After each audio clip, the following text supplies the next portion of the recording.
Hello everyone. आज हम यहाँ पे पीएलसीज के बारे में डिस्कस करेंगे। किस तरीके से पीएलसी एक इम्पॉर्टेंट रोल प्ले करती है इंडस्ट्री के अंदर, किस तरीके से सीक्वेंशियल प्रोग्रामिंग कर सकते हैं अपन पीएलसी के थ्रू, या प्रोसेस लेवल पे प्रोग्रामिंग अपन किस तरीके से कर सकते हैं, वो सारी चीज़ें भी आगे देखेंगे। तो सबसे पहले यहाँ पे बात करते हैं पीएलसी होता क्या है। तो व्हाट इज पीएलसी यहाँ पे लिखा हुआ है, जैसे अपन पीपीटी में देखेंगे तो यहाँ पे लिखा है programmable logic controller, also called as PLC or programmable controller, is a computer type device used to control equipments in an industrial facility। तो यहाँ पे एक्चुअली है तो ये एक तरीके का कंप्यूटर ही, इसको बेसिकली अपन माइक्रो कंट्रोलर भी बोलते हैं, बिकॉज इट इज अ, इसकी क्या है, साइज थोड़ी छोटी होती है लेकिन एक कंप्यूटर की तरह काम करता है। इसमें भी अपन इनपुट्स देते हैं और अकॉर्डिंगली फिर आउटपुट में चेंजेस आते हैं। तो इसके अंदर क्या क्या होता है, किस तरीके से इसके अंदर प्रोसेसिंग होती है डेटा की, जो भी अपन इनपुट दे रहे हैं वो किस तरीके से मैनिपुलेट होता है या चेंज होता है, और उसी को कन्वर्ट करके फिर as per our requirement programme जो लिखा हुआ है उसके अंदर क्या क्या रहेगा, वो सारी चीजें भी अपन देखेंगे। तो यहाँ पे the kind of equipments that PLCs can control are varied as industrial facilities themselves। तो अलग अलग एप्लीकेशन के हिसाब से अपने को पीएलसी को प्रोग्राम करना पड़ेगा। या तो फिर वो मशीन लेवल पे प्रोग्रामिंग होगी, या तो फिर वो प्रोसेस लेवल पे प्रोग्रामिंग होगी। तो सीक्वेंशियल प्रोग्रामिंग और मशीन लेवल पे प्रोसेस लेवल की प्रोग्रामिंग जो अपन करते हैं वो सारी चीज़ें भी अपन देखेंगे। अलग अलग एप्लीकेशन दे रखी हैं यहाँ पे। बैच कंट्रोल एप्लीकेशंस, जिसे अपन सिक्वेंशियल प्रोग्राम के थ्रू कंट्रोल कर सकते हैं। केमिकल प्रोसेसिंग में प्रोसेस लेवल पे जब प्रोग्रामिंग होती है उसके थ्रू अपन कंट्रोल कर सकते हैं एनालॉग इनपुट आउटपुट्स का यूज करके। साथ में यहाँ पे food processing machineries, auto assembly lines etcetera.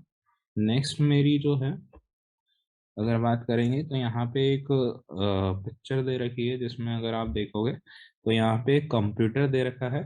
इस कंप्यूटर को अपन ने पीएलसी से कनेक्ट कर रखा है। पीएलसी के अंदर पोर्ट होता है, पीसी में भी पोर्ट होते हैं, अलग अलग सीपीयू के अंदर पोर्ट्स होते हैं। तो यहाँ पे या तो RS-232 पोर्ट हो सकता है, या RS-485 पोर्ट हो सकता है, प्रोफीनेट पोर्ट हो सकता है, प्रोफीबस पोर्ट हो सकता है। उसी तरीके से यहाँ पे कुछ इनपुट टर्मिनल्स रहते हैं। इनपुट टर्मिनल्स होते हैं यहाँ पे पीएलसी के अंदर, जिसमें अपन इनपुट्स को कनेक्ट करेंगे। अब इनपुट किस टाइप के होंगे, या तो फिर एनालॉग होंगे या डिजिटल होंगे, वो अपन देखेंगे किस तरीके से एनालॉग और डिजिटल सिग्नल्स होते हैं। और यहाँ पे जो आउटपुट होंगे उसके थ्रू मैं कंट्रोल करूंगा मेरे फील्ड डिवाइसेस। या तो फिर वो एलईडीज हो सकती है, मोटर को ऑन ऑफ कराना है या मोटर की स्पीड वेरी कराना है एज पर द फ्रीक्वेंसी। तो वो सारी चीजें भी अपन इसके थ्रू कर सकते हैं। नेक्स्ट, अभी यहाँ पे देखते हैं किस तरीके से ये मेरा एक इंटरकनेक्शन बना हुआ है। किसी भी चीज़ को ऑटोमेट अगर मैं प्रोसेसर या पीएलसी के थ्रू करना चाहता हूँ तो यहाँ पे देखो, सबसे पहले अपने पास एक पीसी है जो कि कनेक्टेड है अपनी पीएलसी से। तो पीएलसी के अंदर मैं क्या करता हूँ, प्रोग्राम डालूंगा, है ना। प्रोग्राम डालने के लिए मेरे पास क्या है, पीसी रहता है।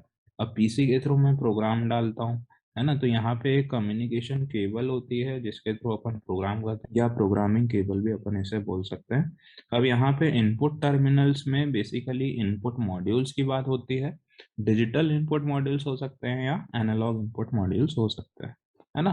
तो यहाँ पे एनालॉग इनपुट या डिजिटल इनपुट मॉड्यूल क्या होते हैं, यहाँ अपन आगे देखने वाले हैं। लेकिन यहाँ पे इतना ही समझते हैं कि इन इनपुट मॉड्यूल्स को से जो भी मेरा, फॉर एग्जांपल जो भी सिग्नल मुझे पीएलसी के अंदर देना है, पीएलसी को समझ में आना चाहिए कि प्रोसेस में क्या चल रहा है। मैंने कोई इनपुट तो नहीं दबाया, या कोई डिजिटल इनपुट प्रेस तो नहीं हुआ है, कोई चेंजेस तो नहीं आया, वो सारी चीजें अपन देखेंगे उसी के हिसाब से। अब प्रोसेसर प्रोसेसर तो है ही प्रोसेस करने के लिए, साथ में अपन ने जो पीएलसी की मेमोरी में प्रोग्राम डाला है उस प्रोग्राम के हिसाब से मेरा जो पीएलसी है वो आउटपुट प्रोड्यूस करेगा। तो उसके हिसाब से या तो फिर मैं मेरा एलईडी ऑन करूंगा या मोटर ऑन करूंगा, है ना। वो सारी चीजें अपन कर सकते हैं, या रिले को भी अपन ऑपरेट करा सकते हैं। तो वो सारी चीजें अपन देखेंगे आगे चल के किस तरीके से काम करती है पीएलसी। नेक्स्ट अपना जो एडवांटेजेस की अगर अपन बात करें, in addition to the programming flexibility, obviously बार बार अपन इसको प्रोग्राम कर सकते हैं, इसलिए इसको फ्लेक्सिबली प्रोग्राम किया जा सकता है। इसमें से पुराना प्रोग्राम डिलीट किया जा सकता है, नया प्रोग्राम इसमें वापस डाला जा सकता है ना। जो भी रिक्वायरमेंट है उसके हिसाब से सिंपली आपको क्या करना है, इसके अंदर जो प्रीवियस प्रोग्राम है उसको डिलीट करके वापस से नया प्रोग्राम अपडेट करना है, या ओवरराइड भी अपन इसमें कर सकते हैं। We just mention PLCs offer other advantages over traditional control system. Obviously traditional control system मतलब जहाँ पे रिलेस और कॉन्टेक्टर्स का यूज होता था। अब रिलेस और कॉन्टेक्टर्स में एक डिसएडवांटेज ये है कि आप उसकी वायरिंग को ही पूरा चेंज करना पड़ेगा। इफ अगर अपन चाहते हैं कि किसी और चीज को कंट्रोल करना है तो उसका जो लॉजिक है वो पूरा अलग होगा, तो वहाँ पे वायरिंग पूरी चेंज हो जाएगी, है ना। हम यहाँ पे एडवांटेजेस की बात करोगे तो एडवांटेजेस में हाई रिलायबिलिटी की बात अपन ने लास्ट लेक्चर में भी की थी। हाई रिलायबिलिटी का मतलब ये होता है कि अ, जैसे फॉर एग्जांपल अपने पास लॉन्ग टर्म में देखा जाए तो PLCs are more reliable as compare to hardware timers, है ना। जैसे बात करते हैं अपन कॉन्टेक्टर्स और रिलेस की, तो वो क्या होता है टाइम के साथ में खराब हो जाते हैं, लेकिन ये जो PLC है ये सालों तक चल सकती है, बिकॉज यहाँ पे फिजिकल कॉन्टेक्ट्स कुछ नहीं होते हैं, सारी चीजें सॉफ्टवेयर के फॉर्म में इसकी मेमोरी में ही फिट होती है। इसके बाद सिर्फ इनपुट होंगे और आउटपुट होंगे, तो इनपुट से मैं कंट्रोल कर सकता हूँ किसी भी चीज को, इनपुट से मैं किसी भी सिग्नल को PLC के अंदर दे सकता हूँ और आउटपुट से मैं किसी चीज को कंट्रोल कर सकता हूँ।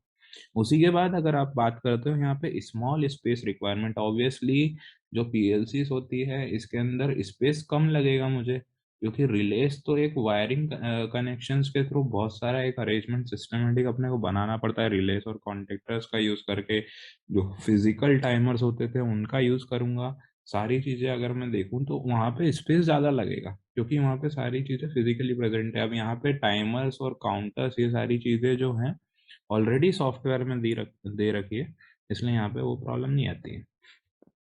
कंप्यूटिंग कैपेबिलिटीज की बात करेंगे तो ऑब्वियसली एडिशन, सब्ट्रैक्शन, मल्टीप्लिकेशन ये सारी चीजें PLCs में ही पॉसिबल है। कॉन्टेक्टर्स और रिलेस का यूज करके आप एडिशन अर्थमेटिक ऑपरेशंस परफॉर्म नहीं कर सकते। रिड्यूस्ड कॉस्ट, ऑब्वियसली क्या होता है लॉन्ग टर्म में देखा जाए तो PLCs का यूज करके अपन कॉस्ट भी रिड्यूस कर सकते हैं, क्योंकि यहाँ पे PLCs जो है 8 से 10 साल भी चल जाती है, लेकिन मेरे को प्लांट मेंटेनेंस करना पड़ता है अगर मैं रिलेस का यूज करूंगा और कॉन्टेक्टर्स का यूज करके या फिजिकल हार्डवेयर टाइमर्स का यूज करके किसी भी लॉजिक को बनाता हूँ, वहाँ पे मेंटेनेंस ज्यादा आएगा, है ना। फिर इसी के बाद मैं reliability to withstand harsh environment की बात करता हूँ, तो ऑब्वियसली जो PLCs है हार्श एनवायरनमेंट में भी काम कर जाती है ना। एक्सपेंडेबिलिटी, ऑब्वियसली मैं क्या कर सकता हूँ यहाँ पे नंबर ऑफ इनपुट आउटपुट्स बढ़ा भी सकता हूँ। मॉड्यूलर PLCs या की बात करें तो वहाँ पे नंबर ऑफ IOs को अपन बढ़ा भी सकते हैं, इसमें सबसे बड़ा एडवांटेज यही होता है ना। नेक्स्ट अब मैं देखूँ, जैसे अपन सिग्नल की बात कर रहे थे, PLC के बारे में जानने से पहले अपने को यहाँ पे सिग्नल्स को भी समझना जरूरी है। तो सिग्नल्स अपने पास जो होते हैं, दो टाइप के सिग्नल्स होते हैं, या तो फिर एक एनालॉग सिग्नल होगा या डिजिटल सिग्नल होगा। तो डिजिटल सिग्नल्स की बात करें तो वहां पे सिर्फ दो ही स्टेट होती है। दो स्टेट मतलब या तो फिर जीरो हो सकती है या वन स्टेट हो सकती है। जीरो का मतलब यहाँ पे ऑफ स्टेट, और वन का मतलब ऑन स्टेट, मतलब जिसमें ट्रू या फॉल्स वाली कंडीशन ही है ना। यहाँ पे अपन इस तरीके से भी समझ सकते हैं, दो स्टेट्स मतलब जीरो या वन, है ना। तो वो क्या होता है अपना डिजिटल सिग्नल होता है ना। उसी तरीके से एनालॉग सिग्नल में क्या होता है, कोई भी वैल्यू ले सकता है, कोई भी पैरामीटर कोई भी वैल्यू ले सकता है, 0 से 100% के बीच में कुछ भी ले सकता है, 25 पॉइंट समथिंग परसेंट एनीथिंग, जो भी वैल्यू लेना चाहे वो ले सकता है ना। तो वो क्या होता है एनालॉग सिग्नल के फॉर्म में होता है। अब यहाँ पे PLC के अंदर ये सिग्नल कैसे जाते हैं ये अपन समझते हैं। तो डिजिटल सिग्नल जाने के लिए अगर मुझे जीरो वैल्यू पहुंचानी है, या अब क्योंकि अपन ने डिजिटल सिग्नल की बात करी तो जीरो या वन के फॉर्म में सिग्नल जाएगा, तो यहाँ पे जीरो मतलब 0 वोल्ट जाएगा, बेसिकली कोई भी वोल्टेज अपन नहीं दे रहे हैं, दैट मीन्स वो जीरो सिग्नल है। सिमिलरली अगर 1 सिग्नल पहुंचाना है तो मुझे 24 वोल्ट की सप्लाई देनी पड़ेगी, है ना। नेक्स्ट मेरे पास जो है एनालॉग सिग्नल है। एनालॉग सिग्नल में मेरे पास 4 मिली एम्पेयर से लेके 20 मिली एम्पेयर के बीच में कोई भी करंट वैल्यू में दे सकता हूँ। तो उसी को डिवाइड करते हैं अपन 0 से 100% की स्केल में। तो फॉर एग्जांपल अगर आप बात करेंगे, अभी अपन आगे देखेंगे किस तरीके से इसका डिवीजन होता है। जैसे 0% पे 4 मिली एम्पेयर सिग्नल पीएलसी के अंदर गया, उसी के बाद अगर मैं बात करूंगा 25% पे 8 मिली एम्पियर सिग्नल जाता है। उसी तरीके से 50% पे 12 मिली एम्पियर सिग्नल जाता है, और उसी तरीके से 16 पे 75% और 20 मिली एम्पियर डेट इज 100%, है ना। और वही चीज अगर वोल्टेज के फॉर्म में देखी जाए तो 0 से 10 वोल्ट के सिग्नल में वो डिवाइड होती है ना। इसी के बाद अपन बात करते हैं यहाँ पे types of PLC, classification of PLC भी अपन इसको बोल सकते हैं। टाइप्स ऑफ पीएलसी में अगर आप देखोगे तो अलग अलग तरीके से अपन इसको क्लासिफाई कर सकते हैं। तो यहाँ पे बेस्ड ऑन साइज, साइज में मतलब साइज यहाँ पे बेसिकली नंबर ऑफ आईओ से इसका मतलब होता है। आईओ मतलब number of inputs and outputs. मैं कितने number of input signals PLC के अंदर दे सकता हूँ, या तो फिर वो एनालॉग हो सकते हैं या डिजिटल इनपुट हो सकते हैं, और कितने नंबर ऑफ एनालॉग आउटपुट्स या डिजिटल आउटपुट में पीएलसी से कंट्रोल करवा सकता हूँ। उस पर डिपेंड करता है कि मेरी जो पीएलसी का साइज है वो कितना होगा। ज्यादा नंबर रहेंगे, ज्यादा नंबर ऑफ आईओस को कंट्रोल कर सकता हूँ, दैट मीन्स लार्ज सीरीज की पीएलसी कहलाएगी, वेरी लार्ज सीरीज पीएलसी कहलाएगी। उसी तरीके से अगर मैं स्मॉल सीरीज की पीएलसी की बात करूँ तो वहाँ पे लिमिटेड नंबर ऑफ आईओस को अपन कंट्रोल कर सकते हैं। और मीडियम सीरीज की पीएलसीज में ना तो ज्यादा ना ही कम, एक मीडियम लेवल पे अपन नंबर ऑफ आईओस को कंट्रोल कर सकते हैं, है ना।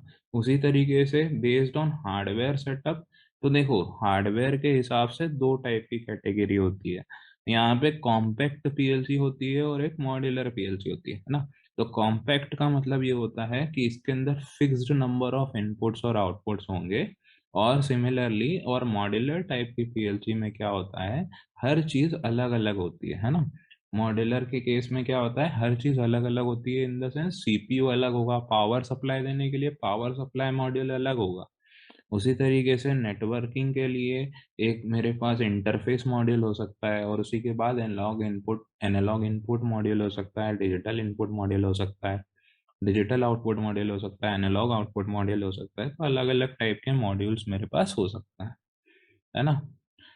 ये होते हैं मेरे क्या मॉड्यूलर टाइप की पीएलसी में। तो उसी तरीके से अगर हम बात करते हैं बेस्ड ऑन पावर सप्लाई, तो या फिर पीएलसी को 24 वोल्ट डायरेक्टली अपन देते हैं, क्योंकि उसके अंदर पीएलसी के अंदर इनबिल्ट कन्वर्जन की एबिलिटी नहीं होती। तो वहां पे अपने को एसएमपीएस के थ्रू देना पड़ता है। एसएमपीएस क्या करता है, जो भी 230 वोल्ट सिग्नल है उसको 24 वोल्ट में कन्वर्ट करके पीएलसी के जो भी सप्लाई है उसमें देना होगा, है ना। लेकिन कुछ पीएलसी ऐसी होती है जिसके अंदर इनबिल्ट 20 एसएमपीएस होता है, तो डायरेक्टली आप वहां पे अगर 230 वोल्ट सिग्नल दोगे तब भी काम चल जाएगा, है ना।